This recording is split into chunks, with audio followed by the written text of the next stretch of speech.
Hello, my name is Matthew Kilbride, and today I'm making a video.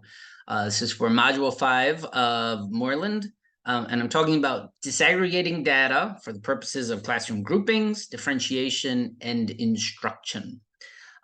So first of all, I'm going to talk about how I'm making the groups for this topic.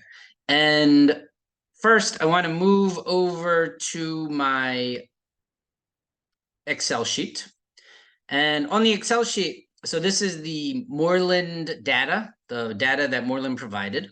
And based on that data, I split the students up into 1, 2, 3, 4, 5 different groups, okay? And there are notes included. I'm going to link to this. But in the blue, as you can see here, these are students that have been by and large succeeding throughout the class from the beginning until the end. In the green section, we have students that are generally doing well. They're not fully proficient, but they have been doing well from the beginning. Student Q in this group started extremely strong, but actually has had trouble towards the end, which is why he's not in the blue, might have some issues lately. Student M started off weaker, but has shown much improvement, so he's in the green. In the yellow section, these are students, they're kind of a mixed group. They've all struggled at some points, had their ups and downs. Some have shown improvement, such as student J. Some students started strong, but are now struggling, like student O. So there's some skill there, but there's some problem at work. Student S is a bit of an outlier who may need some special attention. Did very well in the beginning of the semester, now doing extremely poorly. So there may need to be some special investigation into what's going on with him or her. Students U and V are students who have basically struggled throughout the entire semester, though they have improved towards the end. And then students I, T, and W, you can see the note in the red. These are students who have struggled from the start of the semester until the end, and they're in need of some serious remediation. So first of all, I split the students into heterogeneous groups. Now, I assign them different groups based on their interests. Now, I actually don't know this. This is theoretical, but it's important to know your students, ask your students, get to know your students. But for instance, let's say there's students that have some interest in sports and recreation, right? Well, they could all work together. Arts and design, maybe media and technology, music and performance, film, TV, and literature. Anyway, you should know what your students' interests are. Therefore, you could group them together based on those. For the purpose of this assignment, this is largely theoretical, but you can see I tried to split the groups up into different levels. We'll have 2 students from what I said was the blue group, and then a yellow and an orange, 2 from the blue, 1 from the green, 1 from the yellow, 1 from the orange, 2 from the blue, 1 from the green, yellow. So as you go down and look at the 5 different groups, you can see how they're homogeneously grouped so that there's a varying range of skills, but alongside, a common interest. The homogeneous groupings, you can see, likewise, are broken into 5 different groups. The highest achieving students at the top. The next group, group 2, a mix of blue and green. Group 3, a mix of green and yellow. Group 4, the yellow and the orange. And then group 5, the orange and the red. So you can see, looking at that pre-assessment, or looking at the data, how we could split the students into those 5 different groups based on their proficiency level. Okay, so how are we actually going to use these groupings? How are we going to use these data? I'm going to switch back to my PowerPoint. And so here, we can see the first activity that I planned is a worksheet. So this is for an ESL high school classroom, high school ESL. And the topic for this lesson is tag questions. Something like, you live in Philadelphia, don't you? Oh, he's a nice guy, isn't he? You're not going to go there, are you? Right? Those types of things, those tag questions that we use very commonly in conversation. They're a very important skill to master, especially for ELLs living in another country. So for this group, I previously had those 5 different homogeneous groups. So right now, we're talking about the homogeneous groups. So for this group, there's a worksheet, and you can see they have to fill in the appropriate tag question. So for example, your brother listens to music every day, doesn't he? Your brother listens to music every day, doesn't he? This is the full version of the worksheet, and it has a lot of different sentence types. So you can see would, can, past tense, present tense, future tense, negative, affirmative. It's got everything mixed in together. So for the most proficient students, you're going to test all their skills on this topic.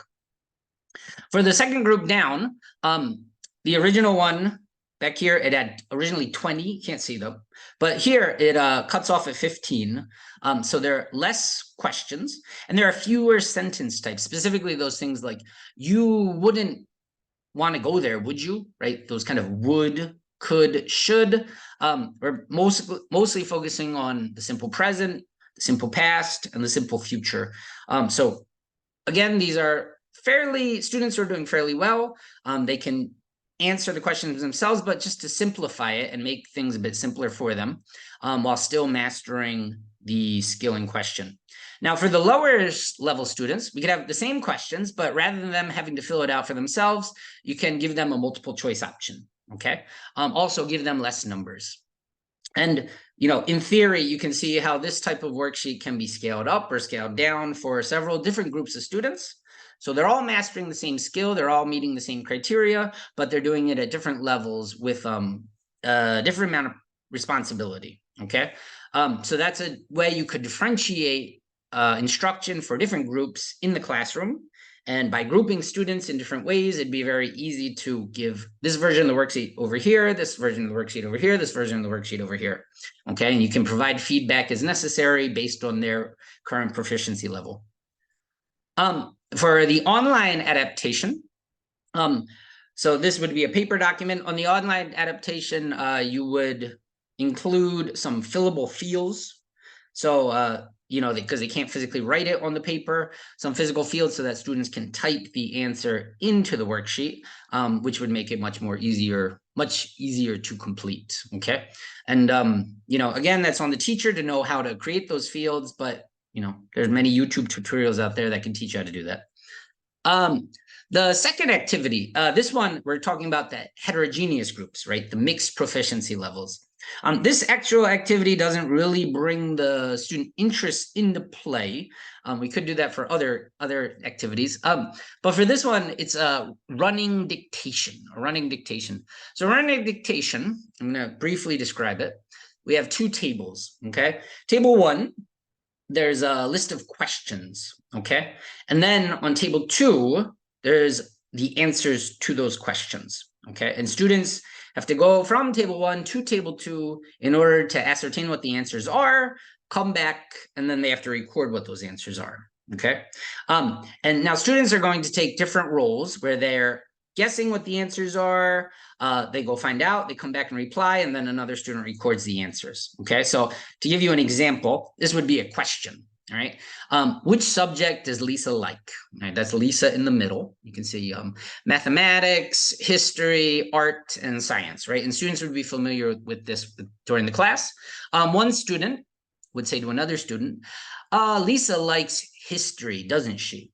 Lisa likes history, doesn't she? The other student goes to table 2 where the answer is, checks, comes back, right? Lisa likes history, doesn't she? And the student says, no, actually, she likes science. No, Lisa likes science, okay? Now, how this works. So we're going to have different roles based on their different proficiency levels. So students 1 and 2, those are the students that are looking at the slide and formulating a question, right? Lisa likes science, doesn't she? Lisa likes science, doesn't she? Right, so they're doing productive language, right? Speaking, and they're creating it from their own knowledge, okay? Students 4 and 5, these are what I described as the yellow, orange, and red groups, the lower proficiency levels. So they have to listen to the answer, check, and respond. Well, no, she doesn't. She likes science, right? So in terms of the skill, the tag question, they're using their receptive language. They're listening, and they're participating in the activity with a lower level of English. Like, no, she likes science, okay? So again, they're participating receptively on topic, tag questions, but in terms of their productive language, they are only responsible for a lower level of language. Student 3, who is in the green group, okay, which is the middle group, could be the yellow group, the green group. Anyway, a student in the middle, they are responsible for listening and recording the answers. So they'll have a sheet of paper that they have to fill the responses in. So they have both receptive and productive language, right? They have to listen to the conversation, productive language in the sense that they have to write the answers. However, they're not responsible for kind of natural production of spoken language on their own accord. So again, they're engaged with the topic, but at kind of a intermediate level. So as you can see in this activity, we'll have a mixed group of students engaging in different levels of activity, but all on topic, right? Whether it's through spoken language, receptive language, or written language, right? With varying degrees of complexity. How would we adapt this for online class? This would be a bit difficult for an online class, but in breakout rooms, it would require some preparation from the teacher. You would send the answer keys to the specific students, like these are the lower level students. You'd send the questions to the higher level students, right? And you'd also want to share them in the breakout rooms. And then you would send the recording worksheet where they write the answers to specific students. So those are the intermediate level students, right? So we would share whatever documents the different students need to fulfill their role in an online classroom. Although this activity would work best for in-person classroom, it could be done in an online classroom. So for these activities, what accommodations do we need for special needs students?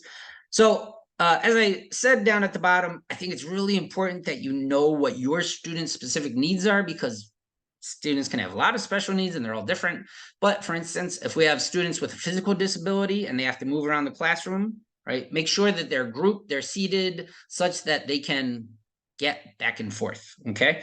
If they have difficulty with writing, let's say they have multiple sclerosis or something, there's certain types of pencils. You want to make sure that they have the implements they need to successfully complete the task.